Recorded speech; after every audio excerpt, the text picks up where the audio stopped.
Hi friends. നമ്മൾ secretariat assistant 2022 നടന്ന secretariat അസിസ്റ്റൻ്റിൻ്റെ പേപ്പേഴ്സിൻ്റെ ഒരു 5 പാർട്ടുകൾ ഓൾറെഡി ചെയ്തിട്ടുണ്ടായിരുന്നു. അതായത് 1 മുതൽ 50 വരെയുള്ള ക്വസ്റ്റ്യൻസ് ഡിസ്കസ് ചെയ്ത് കഴിഞ്ഞാണ്.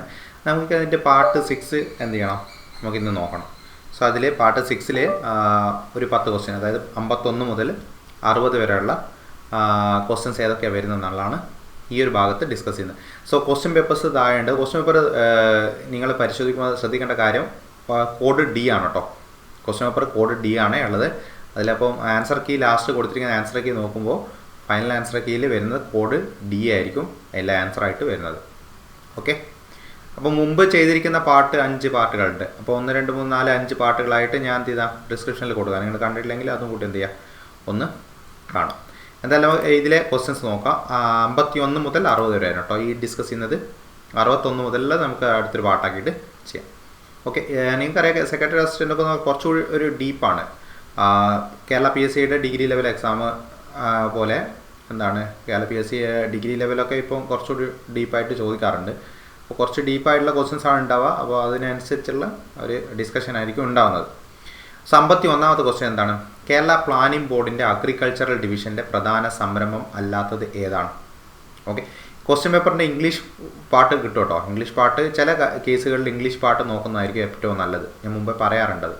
അപ്പോൾ അത് നിങ്ങൾക്ക് ക്വസ്റ്റ്യൻ പേപ്പേഴ്സ് എടുത്തിട്ട് നോക്കാം. ഞാൻ ഇതിൽ മലയാളമാണ് മിക്കവാറും ഉപയോഗിച്ചിരിക്കുന്നത്. ഇംഗ്ലീഷ് പാർട്ടും നിങ്ങൾക്ക് വേണമെങ്കിൽ ഉപയോഗിക്കാം. പ്രത്യേകിച്ച് സയൻസ് ക്വസ്റ്റ്യൻസ് എടുത്ത് നോക്കുമ്പോൾ നിങ്ങൾ വായിക്കുമ്പോൾ ഇംഗ്ലീഷ് പാർട്ടിൽ വായിക്കുന്നതായിരിക്കും ഏറ്റവും നല്ലത്. കാരണം അതിൻ്റെ മലയാളം പാട്ട് വായിച്ചു കഴിഞ്ഞാൽ കുറേയൊന്നും എന്ത് ചെയ്യില്ല, എന്താ ഉദ്ദേശിക്കുന്നത് കറക്റ്റായിട്ട് മനസ്സിലാവില്ല. അപ്പോൾ ഇതെന്താ ക്വസ്റ്റ്യൻ? കേരള പ്ലാനിംഗ് ബോർഡിൻ്റെ അഗ്രികൾച്ചർ ഡിവിഷൻ്റെ പ്രധാന സംരംഭം അല്ലാത്തത് ഏതാണെന്നാണ് ക്വസ്റ്റ്യൻ. അപ്പോൾ ഇതിൽ ഓപ്ഷൻ ഓരോന്നായിട്ട് നോക്കാം നമുക്ക്. കേരളത്തിലെ മനുഷ്യ മൃഗങ്ങളുടെ ഇൻ്റർഫേസിനെ കുറിച്ചുള്ള ശില്പശാല കറക്റ്റാണ്. തെങ്ങിൻ്റെ ഹോൾഡിങ്സിൻ്റെ പ്രവർത്തനക്ഷമത വർദ്ധിപ്പിക്കുന്നതിനുള്ള മൾട്ടി ഇൻസ്റ്റിറ്റ്യൂഷണൽ പഠനം അതുമുണ്ട്. എല്ലാ ജില്ലാ പഞ്ചായത്തുകളിൽ സോയിൽ മാപ്പിംഗ് ഉണ്ട്. അതേപോലെ പിന്നെ ഉണ്ട് വിതരണവും ശുചിത്വവും, അതാണ് ഇല്ലാത്തത്. അപ്പോൾ 51ൻ്റെ ആൻസർ എന്ന് പറയുന്നത് ഏതാണ്? ഓപ്ഷൻ ഡി ആണ്. സോ ഇതിലൊക്കെ ഇതൊക്കെ എവിടെയാണ് ഉള്ളത്? ഈ ഡാറ്റയൊക്കെ എവിടുന്നാണ് വരുന്നത്? ഒന്നുമില്ല, കേരള പ്ലാനിംഗ് ബോർഡ് കേട്ടോ. പ്ലാനിംഗ് ബോർഡിൻ്റെ വെബ്സൈറ്റിൽ നിങ്ങൾക്ക് എന്ത് ചെയ്യും, ഇതിൻ്റെ ഒക്കെ ഡാറ്റ കിട്ടും. സോ നിങ്ങൾ എപ്പോഴും ശ്രദ്ധിക്കേണ്ട കാര്യം, ഇതുപോലെ ബോർഡുകൾ, കമ്മീഷനുകൾ എപ്പോഴും അവരുടെ വെബ്സൈറ്റ് നോക്കിയിട്ട് ഒന്ന് എന്ത് ചെയ്യണം, അതിൽ മെയിനായിട്ട് എല്ലാ കാര്യങ്ങളും ജസ്റ്റ് ഒന്ന് ഓടിച്ച് നോക്കും. അതിൽ ഇമ്പോർട്ടൻ്റ് ആയിട്ടുള്ള കാര്യങ്ങളൊക്കെ ഒന്ന് എന്ത് ചെയ്യുക, നോട്ട് ചെയ്ത് നോക്കും. കേരള പ്ലാനിംഗ് ബോർഡിൻ്റെ വെബ്സൈറ്റിൽ കറക്റ്റായിട്ട് പറയണം എന്താണ് പ്ലാനിംഗ് ബോർഡ് എന്താണെന്നൊക്കെ ഉള്ളത്. പ്ലാനിംഗ് ബോർഡ് എന്താണ്? ഞാൻ വെബ്സൈറ്റിൽ നിന്ന് എടുത്തൊരു കുറിപ്പാണ് കേട്ടോ ഇത്. അതായത് ചെയർപേഴ്സൺ നേതൃത്വം നൽകുന്നത് വൈസ് ചെയർപേഴ്സൺ, അംഗങ്ങൾ മന്ത്രിമാരല്ലാത്ത മെമ്പർ, സെക്രട്ടറി എന്നിവരടങ്ങുന്നതാണ് ബോർഡ്. അതൊന്നും വേണ്ട. എനിക്കിതിൽ മെയിനായിട്ട് പഠിക്കാനുള്ളത് ഒന്ന് ഈ പോയിന്റ് പഠിക്കണം. ഗവൺമെൻറ്റിൻ്റെ ചീഫ് സെക്രട്ടറിയും ധനകാര്യ വകുപ്പ് അഡീഷണൽ ചീഫ് സെക്രട്ടറിയും എന്താണ് ബോർഡിലെ സ്ഥിര ക്ഷണിതാക്കളാണ്. ഓക്കെ, അതൊരു ഇമ്പോർട്ടൻ്റ് പോയിൻ്റാണ്. ആ 1ാമത്തെ പോയിന്റ് ഇതിൽ ഇനി പഠിക്കാനുള്ള ഒരു പോയിന്റ് എന്താണ്. ഇനി ബോർഡ് ചെയർപേഴ്സൺ സംസ്ഥാന മുഖ്യമന്ത്രിയാണ് പഠിക്കാനുള്ള 2ാമത്തെ പോയിന്റ്. ബോർഡിൻ്റെ കാലാവധി ഭരണകക്ഷിയുടെ കാലാവധിയായിട്ട് സഹകരിച്ചു പോകും. ഏതാണ് ഭരിക്കുന്ന പാർട്ടി ഏതാണോ അതനുസരിച്ചുണ്ടാവും. ഇനി അതേപോലെ എന്തൊക്കെയാണ് ഇതിൻ്റെ പ്രോഗ്രാംസ് എന്നുള്ള പഞ്ചവത്സര വാർഷിക പദ്ധതി ആവിഷ്കരിക്കുക, വാർഷിക സാമ്പത്തിക അവലോകനം തയ്യാറാക്കുക, പദ്ധതി നടപ്പാക്കുക, പദ്ധതികൾ ഇതൊക്കെ ഒന്ന് വായിച്ചു നോക്കട്ടോ. ഇതൊക്കെ ഒന്ന് വായിച്ചിട്ട് ഒരു ഐഡിയ ഉണ്ടാക്കി വെച്ചാൽ മതി. ബൈഹാർട്ടാക്കിയിട്ട് കാര്യമില്ല. കാരണം ഇതൊക്കെ അതുമായിട്ട് എന്താണ് പ്ലാനിങ് ബോർഡ് എന്താണ് ചെയ്യുന്നത് എന്നുള്ളത് എന്ത് ചെയ്യണം, മതി കണക്ട് ചെയ്തിട്ടൊന്ന് പഠിച്ചു വെച്ചാൽ മതി. ഇനി ബോർഡുമായിട്ട് ബന്ധപ്പെട്ട് പറയുകയാണെങ്കിൽ 1967 മുഖ്യമന്ത്രി ചെയർമാനായിട്ട് എന്താണ് ഈ ബോർഡ് രൂപീകരിക്കുന്നത്. ആ ഒരു കാര്യം കൂടി എന്ത് ചെയ്യുക, അവിടെ ഒന്ന് നോട്ട് ചെയ്യുക. ഇതൊക്കെ ബോർഡുമായിട്ട് ബന്ധപ്പെട്ട കാര്യങ്ങളാണ് പറയുന്നത്. ഇപ്പോഴുള്ള അധ്യക്ഷൻ പറയുന്ന കാര്യം ഇപ്പോഴത്തെ മുഖ്യമന്ത്രി പിണറായി വിജയൻ, ഉപാധ്യക്ഷൻ പ്രൊഫസർ VK രാമചന്ദ്രനാണ് ഇപ്പോൾ ഉള്ളത്. സ്ഥിര ക്ഷണിതാക്കൾ ഞാൻ ഓൾറെഡി പറഞ്ഞതാണ്, ചീഫ് സെക്രട്ടറി, അഡീഷണൽ ചീഫ് സെക്രട്ടറിയാണ്. ഇനി ഇതിൻ്റെ അഗ്രികൾച്ചറൽ ഡിവിഷൻ നിങ്ങൾക്ക് അതിൽ കാണാൻ പറ്റും. അഗ്രികൾച്ചറൽ ഡിവിഷൻ്റെ കേസ് ഞാൻ ഇതിൽ കൊടുത്തിട്ടില്ല. പ്ലാനിംഗ് ബോർഡിൻ്റെ വെബ്സൈറ്റ് നോക്കിക്കഴിഞ്ഞാൽ അതിൽ കുറേ ഡിവിഷൻസ് ഉണ്ട് പ്ലാനിംഗ് ബോർഡിൽ. സോ അതിൽ അഗ്രികൾച്ചറൽ ഡിവിഷൻസിൻ്റെ പ്ലാനിംഗ് ബോർഡിൽ ഈ പോയിൻറ്റ്സുകൾ കറക്റ്റ് അതേപോലെ തന്നെ, അതായത് ഓപ്ഷൻ ഡി ഒഴിവായിട്ട് ഈ പോയിൻറ്റുകളൊക്കെ കറക്റ്റായിട്ട് എന്ത് ചെയ്യുന്നുണ്ട്, ഇതുപോലെ തന്നെ കൊടുത്തിട്ടുണ്ട്. ഇംഗ്ലീഷിൽ ഇതുപോലെ തന്നെ കൊടുത്തിട്ടുണ്ട്. സോ എന്ത് ചെയ്യാന്ന് വെച്ചാൽ മറ്റ് ഡിവിഷൻസുകൾ എന്ത് ചെയ്യുക, ഒന്ന് നോട്ട് ചെയ്ത് വെച്ചിട്ട് പഠിക്കുക. കാരണം ഇനി ചോദിക്കുന്നുണ്ടെങ്കിൽ അതായിരിക്കും പ്ലാനിംഗ് ബോർഡിൽ ഇനി ചോദിക്കാനുള്ള ഒരു ചാൻസ്. അടുത്തത് 52ാമത്തെ ക്വസ്റ്റ്യൻ എന്താ? താഴെ പറയുന്നതിൽ ഏതാണ് കേരള സർക്കാരിൻ്റെ ദുരന്ത നിവാരണ നയം 2010 കീഴിലുള്ള ജല കാലാവസ്ഥാ ദുരന്തത്തിന് കാറ്റഗറി 1 കീഴിൽ വരാത്തത്. സോ ഒന്നുമില്ല, ഇതിൽ ദുരന്ത നിവാരണ നയത്തിലെ കാറ്റഗറീസ് പഠിക്കണം. സോ ഇതിന് ആൻസർ ചെയ്ത ഒരു ഓപ്ഷൻ ഡി ആണ്. ഓപ്ഷൻ ഡി സുനാമിയാണ് എന്ത് ചെയ്യുന്നത്, കാറ്റഗറി 1 കീഴിൽ വരാത്തതല്ല. നമുക്ക് ജസ്റ്റ് ആൻസർ കീ ആയിട്ടൊന്ന് നോക്കാം. 52 ഡി ആണ്. Okay, tsunami. ഇതിൽ കാറ്റഗറി കറക്റ്റായിട്ട് കൊടുത്തിട്ടുണ്ട്. നിങ്ങൾക്ക് ഇതിൽ എന്താ സെർച്ച് ചെയ്യേണ്ടതെന്ന് വെച്ചാൽ നിങ്ങൾ വെബിൽ സെർച്ച് ചെയ്യാം. കേരള ഡിസാസ്റ്റർ മാനേജ്മെൻറ്റ് പോളിസി 2010 അടിച്ചാൽ ഒരു PDF വരും. ഒരു 2-3 വരിയിലായിട്ട് ഒരു PDF വരും. ആ PDF കറക്റ്റായിട്ട് ഫുള്ളായിട്ട് കൊടുത്തിട്ടുണ്ട് എന്തൊക്കെയാണ് കാര്യങ്ങൾ, എന്തൊക്കെയാണ് അവർ ചെയ്യുന്നതെന്നൊക്കെ. സോ കാറ്റഗറി 1 വരുന്ന ഏതൊക്കെയാണ് ഈ ദുരന്ത നിവാരണത്തിന് കാറ്റഗറി 1? ഒന്ന് ഹൈഡ്രോ മെട്രോളജിക്കൽ ഡിസാസ്റ്റേഴ്സ് ആണ്. അതായത് ഫ്ലഡ് വരും, ഡ്രോട്ട് വരും, ലൈറ്റനിങ്, സൈക്ലോണ്, പിന്നെന്താണ് കോസ്റ്റൽ ഹസാർഡ്സ്. ഓക്കെ, സോ ഇതാണ് ഇവിടെ ചോദിച്ചിരിക്കുന്നത്. ഇതിൽ സുനാമി വരുന്നുണ്ട്, സുനാമി വരുന്നില്ല, അതുകൊണ്ടാണ് സുനാമി ഔട്ടായത്. ഇനി നോക്കാം, അടുത്തത് നോക്കി. രണ്ടാമത് കാറ്റഗറി 2 സുനാമി വരുന്നത്. കാറ്റഗറി 2 ഏതൊക്കെ വരുന്നത്? ജിയോളജിക്കലി റിലേറ്റഡ് ഡിസാസ്റ്റർ ആണ്. ഓക്കെ, അതിൽ landslide, earthquake, dam, tsunami, dam failures ആണ് സുനാമി. പിന്നെ കാറ്റഗറി 3 കേട്ടോ. Category 3 chemical, industrial and nuclear related disaster. അതങ്ങനെ തന്നെ പഠിച്ചാൽ മതി, അത് അത്രയേ ചോദിക്കൂ. കാറ്റഗറി 3 കെമിക്കൽ ഇൻഡസ്ട്രീസും ന്യൂക്ലിയർ ഡിസാസ്റ്ററാണ്. കാറ്റഗറി 4 ബയോളജിക്കൽ റിലേറ്റഡ് ഡിസീസ്, അതായത് പകർച്ചവ്യാധി, epidemics, cattle epidemics, fish disease, pest attack, ഇതുപോലൊക്കെയാണ് എന്ത് ചെയ്യുന്നത് കാറ്റഗറി 4 വരുന്നത്. Category 5 last man made disaster. മാൻ മെയ്ഡ് ഡിസാസ്റ്റർ എന്ന് പറഞ്ഞാൽ ഇപ്പോൾ കാട്ടുതീ, ഓക്കെ, ഫെസ്റ്റിവലായിട്ട് ബന്ധപ്പെട്ടത്. അതേപോലെ ബിൽഡിംഗ് കൊളാപ്സ് ചെയ്യുന്നത്, എൻവിയോൺമെൻറ്റൽ ഡിസാസ്റ്റർ, പൊല്യൂഷൻ മെയിനായിട്ട് വരുന്നത്. പൊല്യൂഷനൊക്കെ ഓർത്ത് വെച്ചോണേ. പൊല്യൂഷൻ ഡിസാസ്റ്റർ എന്നുള്ളത് ഏത് കാറ്റഗറിയിൽ വരുന്ന ഇങ്ങനെ ചോദിച്ചാൽ കിട്ടണം. ഓക്കെ, അപ്പോൾ ഈ 5 കാറ്റഗറി എന്ത് ചെയ്യണം, കറക്റ്റായിട്ട് പഠിക്കണം. കാരണം ആ ഒരു PDF കറക്റ്റായിട്ട് എന്ത് ചെയ്യുന്നുണ്ട്, അവരത് അങ്ങനെ തന്നെ കറക്റ്റായിട്ട് കൊടുക്കുന്നുണ്ട് എന്തൊക്കെയാണ് അവർ ഉദ്ദേശിക്കുന്നത്. ഇനി 53ാമത്തെ ക്വസ്റ്റ്യൻ. കേരളത്തിൽ സ്റ്റേറ്റ് ഇൻസ്റ്റിറ്റ്യൂട്ട് ഓഫ് റൂറൽ ഡെവലപ്മെൻറ്റിനെ കുറിച്ച് താഴെ പറയുന്നതിൽ ഏതാണ് ശരിയായിട്ടുള്ള കേട്ടോ, ശരിയായിട്ടുള്ളതാണ് തിരഞ്ഞെടുക്കേണ്ടത്. ഒന്ന്, കേരളത്തിലെ സ്റ്റേറ്റ് ഇൻസ്റ്റിറ്റ്യൂട്ട് ഓഫ് റൂറൽ ഡെവലപ്മെൻറ്റിൻ്റെ ലക്ഷ്യം ഗ്രാമവികസന പ്രക്രിയയ്ക്ക് നേരിട്ടല്ലാതെ ഉൾപ്പെട്ടിരിക്കുന്ന വിവിധ ഔദ്യോഗിക അനൗദ്യോഗിക പ്രവർത്തകർക്ക് പരിശീലനം നൽകുക. റെഡിയാണ്. ഈ state institute of rural development Kerala ഹൈദരാബാദിലുള്ള national institute of rural development ആയിട്ട് അടുത്ത ബന്ധമുണ്ട്, അത് കറക്റ്റാണ്. State institute of rural development Kerala 1987 Kerala സർക്കാരിൻ്റെ ആഭിമുഖ്യത്തിൽ സ്വയംഭരണമല്ലാത്ത, കണ്ടോ, സ്വയംഭരണമല്ലാത്ത നല്ലത്, ഓട്ടോണമസ് ആയിരുന്നു അത്. State institute of rural development ഒന്നുമില്ല, ഗൂഗിളിൽ അതും നിങ്ങൾ എന്ത് ചെയ്യുക, വെബിൽ സെർച്ച് ചെയ്താൽ മതി. State institute of rural development എന്ന് അടിച്ചു കഴിഞ്ഞാൽ ഒരു വെബ്സൈറ്റ് വരും. ആ വെബ്സൈറ്റിൽ ഇതിൻ്റെ കാര്യങ്ങളൊക്കെ കറക്റ്റായിട്ട് പറയുന്നുണ്ട്. ഓക്കെ, അപ്പോൾ ഇതിൽ തെറ്റായിട്ടെന്ന് പറയുന്നത് ഇതിലെന്താ ഇത് ശരിയാണെന്ന് ചോദിച്ചാൽ 1, 2 ശരി കേട്ടോ. 1, 2 ശരി വരുന്ന ഏതാ? ഓപ്ഷൻ എ ആണ്. 53A അല്ലേ, 53A ആണ്. ഓക്കെ, അപ്പോൾ state institute of rural development കൊട്ടാരക്കരയാണ് കേട്ടോ അതിൻ്റെ ഇത് വരുന്ന ആസ്ഥാനം. അത് ഒരു ഓട്ടോണമസ് ബോഡിയാണ്, അതാണ് അതിൽ തെറ്റായത്, അതാണ് ഞാനത് എടുത്ത് പറയാനുള്ള കാരണം. ഓക്കെ, ജസ്റ്റ് വേണമെങ്കിൽ ആ സൈറ്റിലൊന്ന് കാര്യമായിട്ട് എന്ത് ചെയ്യാന്നൊക്കെ ഒന്ന് ജസ്റ്റ് ഒന്ന് നോക്കുന്നത് നല്ലതായിരിക്കും.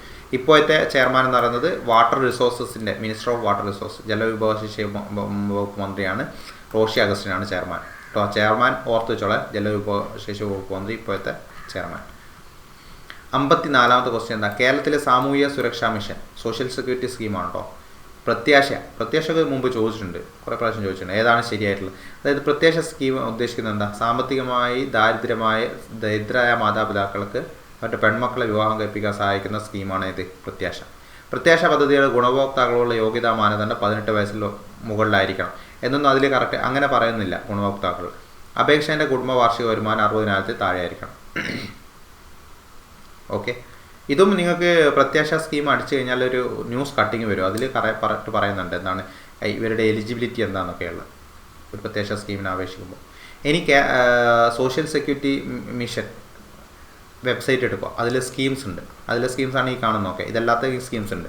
സ്നേഹപൂർവ്വം, ഓക്കെ, വയോമിത്രം 65 വയസ്സിൽ മുകൾ പ്രായമുള്ളവരുടെ ആരോഗ്യമായിട്ട് ബന്ധപ്പെട്ട, ഓക്കെ, സ്നേഹസ്വാന്തനം എൻഡോസൾഫാനുമായിട്ട് ബന്ധപ്പെട്ട, ഓക്കെ, അതൊക്കെ നോക്കി വെക്കണേ. അതൊക്കെ സ്ഥിരമായിട്ട് ഈ സ്കീംസൊക്കെ ഏതെങ്കിലും ഒന്ന് എന്തായാലും എന്ത് ചെയ്യാറുണ്ട്, ചോദിക്കാറുണ്ട്. കാരണം എന്താണ് സെക്രട്ടേറിയറ്റ് അസിസ്റ്റൻ്റ് എന്നൊക്കെ പറയുന്നത് ആ ഒരു ലെവലിലുള്ള എന്താണ് സ്കീമുകൾ പദ്ധതികളൊക്കെ അറിയാൻ വേണ്ടിയിട്ട് അറിയേണ്ട ആളുകളാണ്.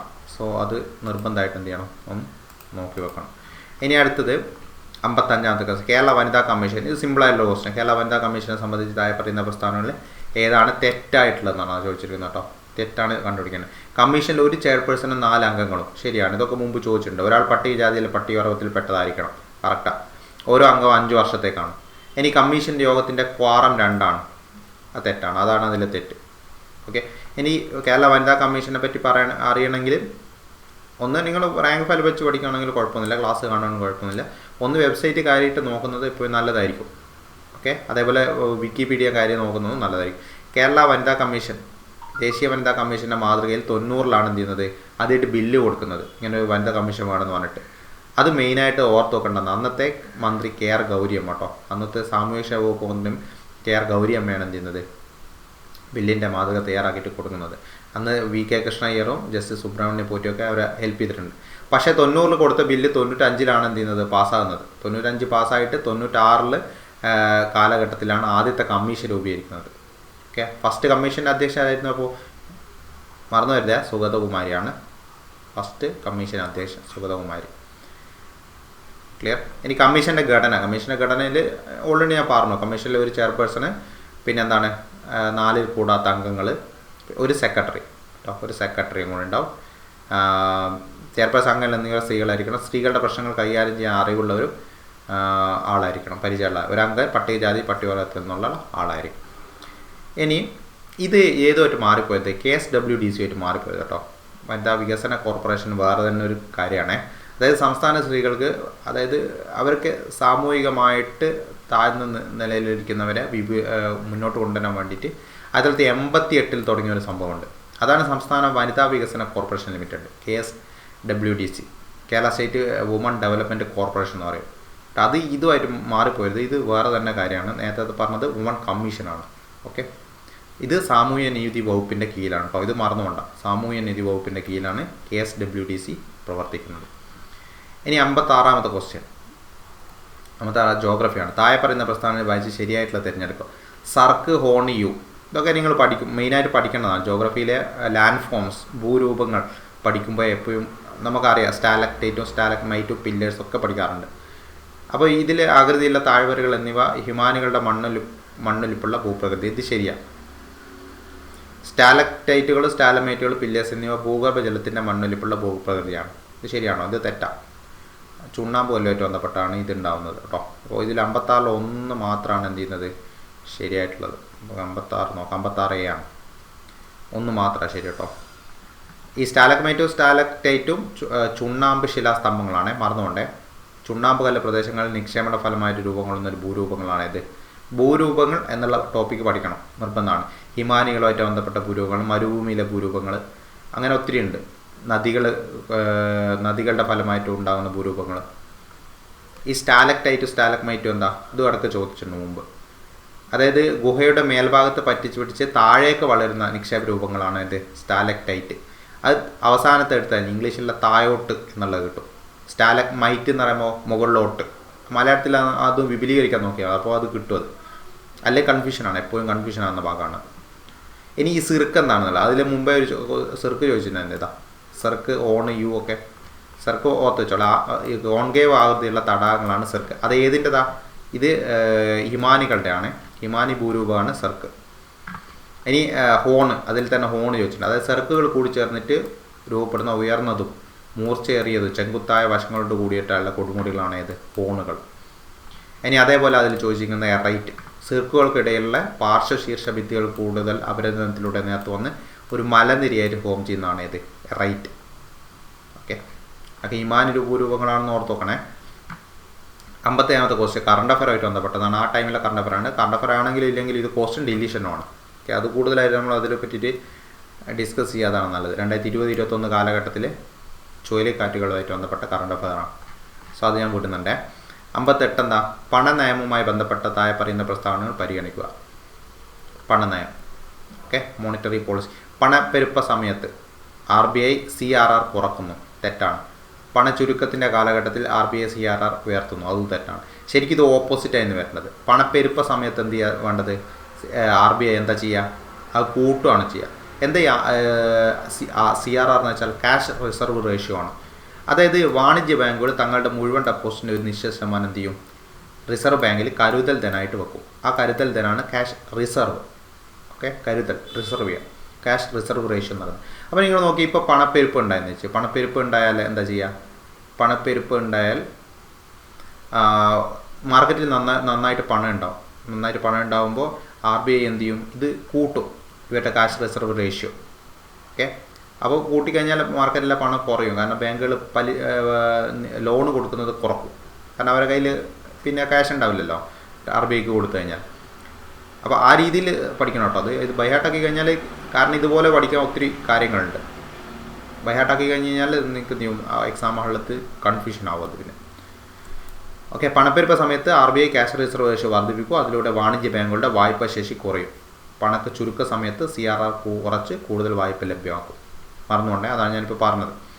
ഇനി ഇതിൽ ഈ പണപ്പെരുപ്പവും അതേപോലെ പണച്ചുരുക്കവും ഓക്കെ, ഇൻഫ്ലേഷൻ്റെ ആ ഒരു ടൈമിൽ ഈ മണി സപ്ലൈ, റിസർവ് ബാങ്ക് പണത്തിൻ്റെ മണി സപ്ലൈ നിയന്ത്രിക്കുന്ന 2 ഉപാധികളിലൂടെയാണ്. ഇത് മുമ്പ് ചോദിച്ചിട്ടുണ്ട് ക്വസ്റ്റ്യനായിട്ട്. എനിക്ക് തോന്നുന്നത് ഏതൊരു യൂണിഫോം എക്സൈസോ SCO ഏതൊരു ടൈമിൽ ആ ഒരു ടൈമിൽ ചോദിച്ചിട്ടുണ്ടായിരുന്നു. ഏത് രീതിയിലാണ് എന്ത് ചെയ്യുന്നത്, നിയന്ത്രിക്കുന്നത്. അതായത് ക്വാളിറ്റേറ്റീവ് മെത്തേഡുണ്ട്, അതേപോലെ ക്വാണ്ടിറ്റേറ്റീവ് മെത്തേഡുണ്ട് RBIക്ക്. ക്വാളിറ്റേറ്റീവ് മെത്തേഡിൽ നമുക്ക് അധികം ഒന്നും പഠിക്കാനില്ല. ക്വാണ്ടിറ്റേറ്റീവ് മെത്തേഡിൽ RBI എങ്ങനെയൊക്കെയാണ് മോണിറ്ററി പോളിസി ചെയ്യുന്നതാണ്. ഒന്ന് ക്യാഷ് റിസർവ് റേഷ്യോ, നമ്മളിപ്പോൾ പറഞ്ഞ CRR. അടുത്ത repo rate RR, reserve repo rate. പിന്നെ എന്താണ് open market operation, bank rate stabilization. ഇതും എല്ലാം ഇമ്പോർട്ടൻ്റ് ആട്ടോ. ഇതെന്താണെന്നുള്ളത് കറക്റ്റ് മനസ്സിലാക്കിയിട്ട് പണപ്പെരുപ്പോ അതേപോലെ പണച്ചുരുക്കോ ഉണ്ടാകുന്ന ടൈമിൽ ഇത് എന്തൊക്കെയാണ് ചെയ്യുന്നതെന്നുള്ളത് പഠിക്കണം. CRR നമ്മൾ ഓൾറെഡി പഠിച്ചല്ലോ. പണപ്പെരുപ്പ് ഉണ്ടാകുമ്പോൾ എന്ത് ചെയ്യും? CRR കൂട്ടും. ഓക്കെ, അതേപോലെ ഈ റിപ്പോ റേറ്റോ റിവേഴ്സ് റിപ്പോ റേറ്റോ ഒക്കെ ഒന്ന് പഠിച്ചു നോക്കണം. റാങ്ക് ഫയലിലെ ക്ലാസ് യൂട്യൂബിലൊക്കെ ഇഷ്ടംപോലെ ക്ലാസ്സുകളുണ്ട്. 59 ഇന്ത്യയിൽ ഏത് പഞ്ചവത്സര പദ്ധതിയിലാണ് സ്ത്രീ ഘടക പദ്ധതി WCP അവതരിപ്പിച്ചതെന്നാണ്. അത് നിങ്ങൾക്ക് കിട്ടണമെങ്കിൽ സ്ത്രീ ഘടകം എന്ന് പറയുമ്പോൾ നമുക്ക് സ്ത്രീ ശാക്തീകരണം ഓർമ്മ വന്നാലും മതി. മെയിനായിട്ട് സ്ത്രീ ശാക്തീകരണം മെയിനായിട്ട് വരുന്നത് 9ാമത്തെ ഭരണഘടനയില്ല, 9ാമത്തെ പഞ്ചവത്സര പദ്ധതിയില്ല. അതിൽ തന്നെയാണ് ഏത് വരുന്നത്? കുടുംബശ്രീ ഒക്കെ വരുന്നത്. കുടുംബശ്രീ ഓക്കെ, അതും ഓർമ്മ ഉണ്ടായാലും മതി.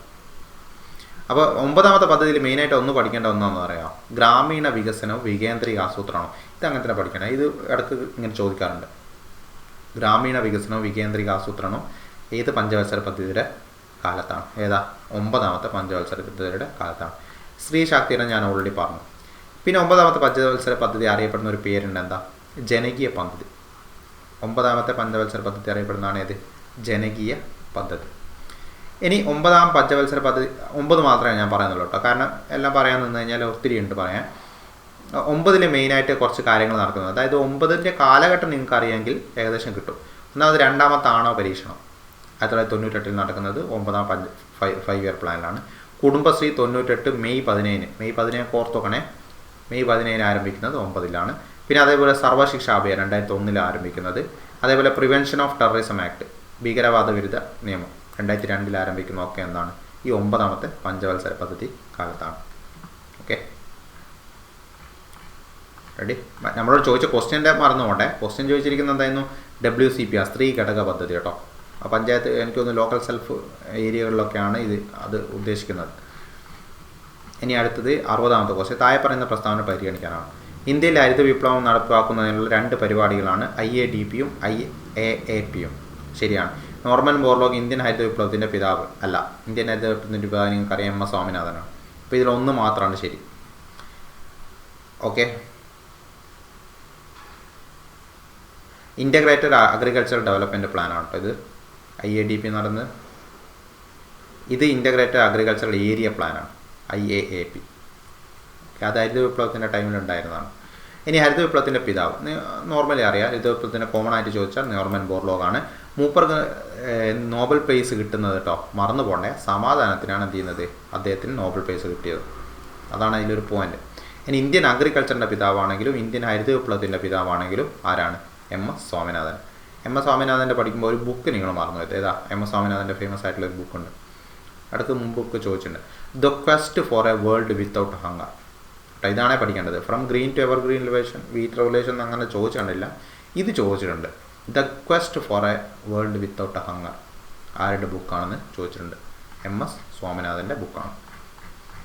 ഓക്കെ, ഇത്രയാണ് 60 ക്വസ്റ്റ്യൻസ്. 61 മുതൽ നമുക്കത് അടുത്തൊരു പാട്ടാക്കിയിട്ട് ചെയ്യാം. ഓക്കെ. ഇതിന് മുമ്പത്തെ പാട്ടുകളൊക്കെ ഞാൻ താഴെ കൊടുക്കാം, ഡിസ്ക്രിപ്ഷനിൽ കൊടുക്കാം, ക്വസ്റ്റ്യൻ പേപ്പറും കൊടുക്കാം കേട്ടോ. നിങ്ങൾ ജസ്റ്റ് ഒന്ന് അനലൈസ് ചെയ്ത് നോക്ക്. സെക്രട്ടറി അസിസ്റ്റൻ്റൊക്കെ എക്സാം വരുന്ന രീതിക്ക് ഏതൊക്കെ ഏരിയകളിലാണ് ചോദിക്കുന്നത് എന്നുള്ളത് കിട്ടും. Okay, by.